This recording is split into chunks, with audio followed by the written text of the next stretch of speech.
नमस्कार दोस्तों, स्वागत है आपका A to Z स्टोरीज अद्भुत ऑफिशियल पर। साधु संत फकीर गुरु रहबरों की सदा ही जय जयकार। अब नीले घोड़े ने जो सारी बात गोगा जी से की कि नरसिंह पांडे को बुलाया जाए और ताखी नाग को बुलाया जाए, तो अपने घोड़े की तरकीब सुनकर गोगावीर जी महाराज को बड़ी प्रसन्नता हुई। उसकी पीठ थपथपा कर बोले, भैया नीले, तुझे तो किसी मंत्री का बेटा बनना चाहिए था। तेरी बनाई योजना इतनी बहुत ही अच्छी है। अब मेरी सारी चिंताएं समाप्त हो गई हैं। इतना सुनकर नीला घोड़ा बोला, भैया गोगा, क्या तुमने मुझे किसी गधे खच्चर की औलाद समझा है? मेरी जननी राजा धीराज जेवर सिंह राजा की सवारी में रहती है और पिता 108 श्री राजा इंद्र की सवारी में रहते हैं, जो स्वर्गपुरी के देवता भी हैं और नरेश भी। ऊपर से महायोगी गुरु गोरखनाथ जी महाराज की दया का हाथ है। फिर मैं अक्लमंद ना होऊंगा तो क्या मेरी भाभी राजकुमारी श्रीयल का पिता होगा? अब घोड़े की बात सुनकर गोगावीर जी महाराज हंसते हंसते लोटपोट हो गए और नीले की पीठ थपथपा कर बोले, गुरु भाई नीले, मेरा ब्याह कराने में सबसे ज्यादा तेरी ही बुद्धि का चमत्कार दुनिया मानेगी। मुझे तो तुमने अपने एहसानों में बांध ही रखा है। शायद तेरे गुण में प्रलय के बाद भी ना भूल सकूं। मैं अच्छी तरह समझ गया हूं कि मेरी पतवार का खेवनहार तू ही है। तेरे ही सहारे मेरी नाव किनारे लग जाएगी। अब इस प्रकार अपने घोड़े की तारीफ कर तुरंत ही महायोगी गुरु गोरखनाथ जी महाराज का स्मरण करके उनके बताए मंत्र द्वारा ताखी नाग को याद किया। गोगावीर जी के याद करते ही अपने वचनों में बंधा ताखी नाग उसी समय पातालपुरी से फनफनाता हुआ आकर गोगावीर जी महाराज को नमस्कार करके अपना शीश झुका सामने खड़ा हो गया और बोला, आज्ञा करो महाराज, आज्ञा करो, मुझे किस कार्य के लिए याद किया है?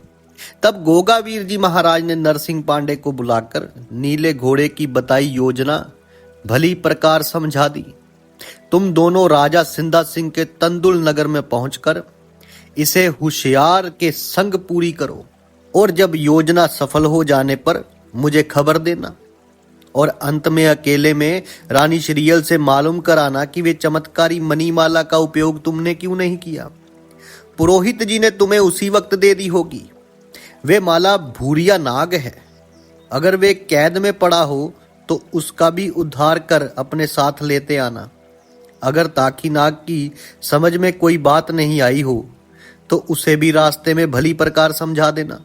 और अब यहां देर मत करो और तुरंत ही जाने का इंतजाम करो।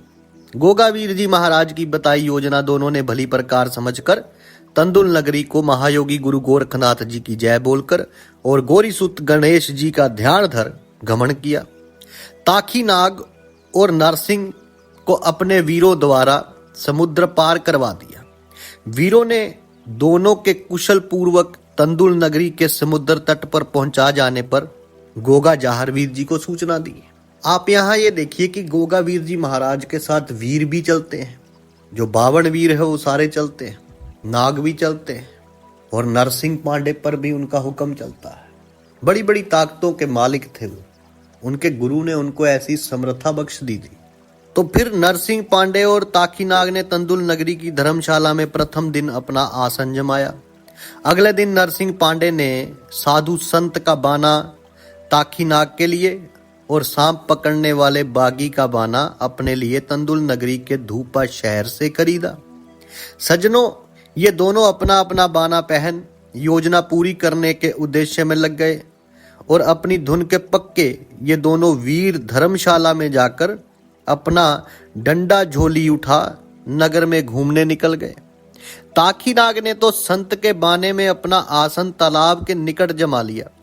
नरसिंह पांडे बागी के बाने में नगर भ्रमण कर तालाब वाले संत की तारीफों के पुल बांधते बांधते नगर की जनता को तालाब के किनारे भेजने लगा। जनता अपनी मनोकामना पूरी होने का वरदान प्राप्त कर ले। बंधुओं, लालच बड़ी बुरी बला है। इसी लालच के कारण बेशुमार जनता भागी भागी तालाब पर जा पहुंची। क्या औरत और क्या मर्द, यानी सभी भाग भाग कर तालाब पर जा पहुंचे। वहां बहुत बड़ा मेला सा लग गया। तालाब वाले चमत्कारी महात्मा की चर्चा राजा सिंदा सिंह के महल तक भी जा पहुंची। अब राजकुमारी श्रीयल ने भी अपनी सखियों और दासियों के मुंह से ये खबर सुनी कि हमारे तालाब पर बड़े पहुंचे हुए संत आकर विराजमान हुए हैं, जो दुखी प्राणी के दुख दूर करके मनोकामना पूरी करने में भगवान के समान है। और ये सुनकर राजकुमारी अपने में फूली ना समाई और सारा दुख भूलकर अपनी माता सिरोंजा के निकट जा पहुंची। अपनी माता के चरण पकड़कर कहने लगी, मैंने सुना है अपने नगर के तालाब पर एक बहुत बड़े संत आकर ठहरे हैं, जो सबको मनोकामना पूर्ण होने का वरदान देते हैं। और मेरी तमाम सखी सहेलियां भी उतावली सी हो नगर की बेशुमार जनता के पीछे दौड़ी चली जा रही है। मैं अपनी दासियों और सहेलियों को संग लेकर संत दर्शन कराती हूँ, जिससे मुझे भी मनोकामना पूर्ण होने का वरदान मिल जाता और मैं दुखों से छुटकारा पा जाती। आपसे कुछ छिपा थोड़ी ही है। मेरी आप हाथ जोड़कर यही प्रार्थना है कि अपनी दुखियारी बेटी को संत दर्शन कर आने की आज्ञा दे। अब माताजी ने अपनी दुलारी बेटी को निराश देखा तो थोड़ा धीरज धरकर संत दर्शन की आज्ञा दे दी। तब राजकुमारी श्रीयल ने मन ही मन प्रसन्न हो अपनी सखियों को बुला दासी रुकमदे वगैरह को संग लेकर मखमली पर्दे वाला डोला तालाब के निकट पहुंचा। ताखी नाग को पहचानते देर ना लगी कि हमारी भाभी आ पहुंची है, जिनके लिए हम इतनी दूर से यहाँ आए हैं। जब राजकुमारी अपनी सखियों के संग डोले से बाहर निकली तो तुरंत ही राजकुमारी को पहचान कर संत जी ने तुरंत ही अपना सर्प का चोला पहन आहिस्ता आहिस्ता सबकी नजर बचाते हुए वहां जा पहुंचे, जहां राजकुमारी श्रीयल अपनी सखियों के साथ मेले की भीड़ भाड़ देखकर खड़ी मुस्कुरा रही थी।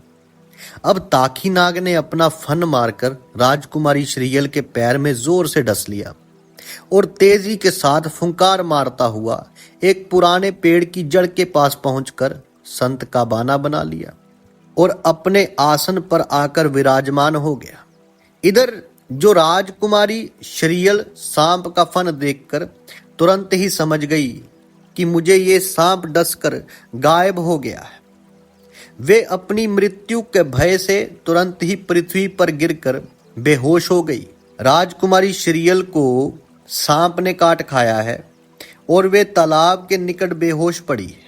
ऐसा सुनकर एकदम भगदड़ मच गई वहां।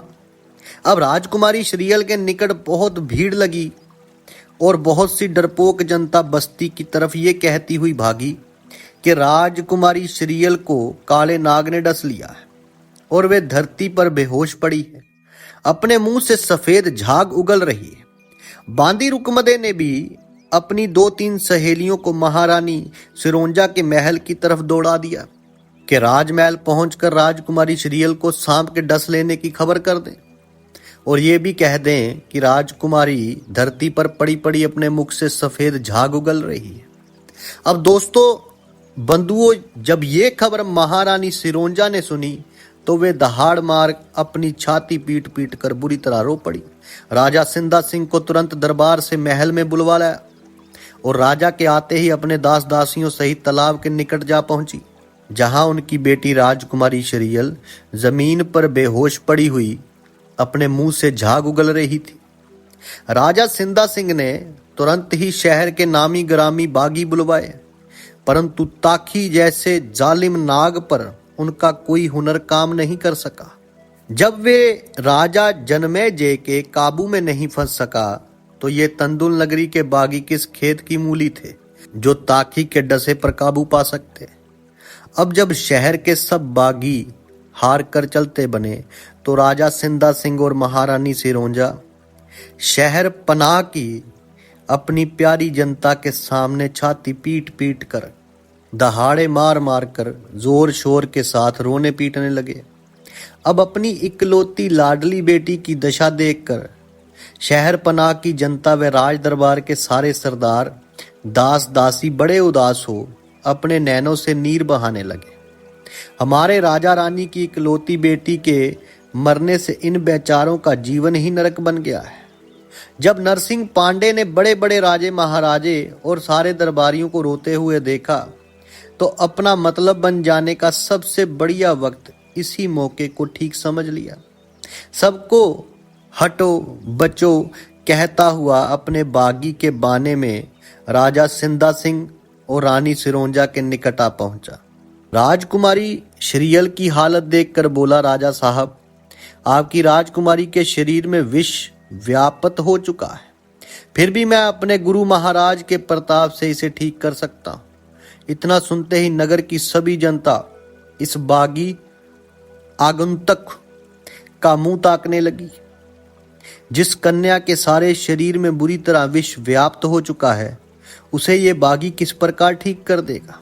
नगर के बड़े बड़े बागी हार कर निराश हो चलते बने। अपने नगर निवासियों की अधीरता देखकर राजा सिंधा सिंह बोले, अगर आप मेरी बेटी को अच्छा कर देंगे तो मैं आपको मुंह मांगा इनाम दूंगा। मुझे अपनी लाडली बेटी के अच्छा हो जाने की खुशी में अपना आधा राजपाट देने में भी इनकार नहीं। मैं पुत्रहीन होने के नाते अपनी बेटी के ठीक हो जाने की खुशी में अपना संपूर्ण राजपाट देने से नहीं हिचकिचाऊंगा। आप किसी भी शर्त पर मेरी बेटी को अच्छा कर दें, मुझे आपकी कोई भी शर्त मानने से इनकार नहीं है। तब राजा सिंधा सिंह जी की बात सुनकर बागी भेष में नरसिंह पांडे बोले, राजन, दुख पड़ने पर बढ़ चढ़कर ढींग मारना बड़ी मामूली बात है। कहने में और करने में बड़ा अंतर है। जो विद्वान और कलाकार होते हैं उनका उद्देश्य ही दूसरों की भलाई करना है। आपके राजपाट का क्या करना है मैंने? लक्ष्मी सदा हमारे पीछे हाथ बांधे फिरती रहती है।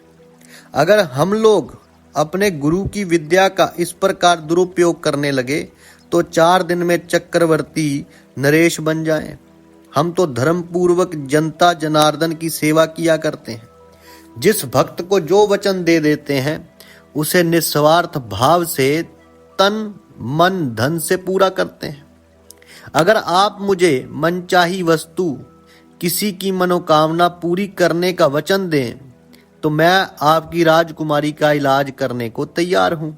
मुझे अपने लिए कुछ भी नहीं चाहिए। हम तो दूसरों का दुख हरने को पैदा हुए हैं। मैं किसी को उसके दुख दूर करने का वचन दे चुका। अब इस प्रकार नरसिंह पांडे जी का भाषण सुनकर राजा सिंधा सिंह को काफी धीरज बंधा। ये बड़ा ही त्यागी सज्जन पुरुष है जिसने मेरे आधे राजपाट क्या पूरे राजपाट को भी ठोकर मारकर ठुकरा दिया है। इस गरीबी की हालत में भी अपनी विद्या के बल पर दुख भंजन हार बनकर चक्रवर्ती नरेश को भी तुच्छ समझता है। अपने लिए कुछ भी ना मांगकर दूसरे के उपकार के लिए मुझे वचनबद्ध करना चाहता है। मेरे पास अपने राज्य से ज्यादा और श्रीयल राजकुमारी के प्यार के अलावा और है भी क्या। ऐसे दुख भंजन हार महात्मा को वचन देकर बंधने में लाभ के सिवा हानि होने का खतरा मालूम नहीं पड़ता। इस प्रकार अपने मन में धारणा बनाकर महाराजा सिंधा सिंह ने आगे बढ़कर नरसिंह पांडे को गले लगाकर बालक के समान अधीर होकर सुबक सुबक कर रोना शुरू कर दिया और अपने दोनों हाथ जोड़कर गिड़गिड़ाकर बोले, हे संत महापुरुष, आप अपनी अपूर्व विद्या का चमत्कार दिखलाओ। मैं अपनी लाडली बेटी की प्राण रक्षा की खातिर आपको आपका मनचाहा मूल्य देने को तैयार हूं। मैं आपको वचन देता हूं कि मैं अपनी की हुई प्रतिज्ञा हरगिज भंग नहीं करूंगा। नरसिंह पांडे बोले, राजन, आप अपना धीरज न खोएं। अपने गुरुदेव की कृपा से आपकी बेटी को मैं अवश्य ठीक कर दूंगा, परंतु मैं आपको अपना चमत्कार तभी दिखलाऊंगा जब आप भगवान शंकर महादेव को साक्षी करके सारी जनता के सामने त्रिवाचा भरकर कह देंगे कि कोई भी अपनी मनचाही 2 वस्तु जब चाहे मुझसे ले सकते हो। अब नरसिंह पांडे की बात सुनकर राजा सिंधा सिंह ने गंगा जल हाथ में लेकर और भगवान भोलेनाथ महाराज को साक्षी मानकर इस प्रकार त्रिवाचा भरी कि मैं अपनी बेटी राजकुमारी श्रीयल के ठीक हो जाने पर 2 वरदान आपकी मनचाही वस्तु के आपकी इच्छा अनुसार देने के लिए अपनी जनता के सामने वचनबद्ध होता कि आप जिस समय भी चाहें मुझसे ले सकते हैं। मैं वरदान देने में एक पल की भी देरी नहीं करूंगा। अब ये वचन ले लिया नरसिंह पांडे ने। अब आगे क्या होता है वो आपसे साझा करेंगे अगली वीडियो में। तब तक के लिए आप सबका धन्यवाद। आप सबके भीतर बसे उस परमात्मा को मेरा प्रणाम। साधु संत फकीर गुरु रहबरों की सदा ही जय जयकार।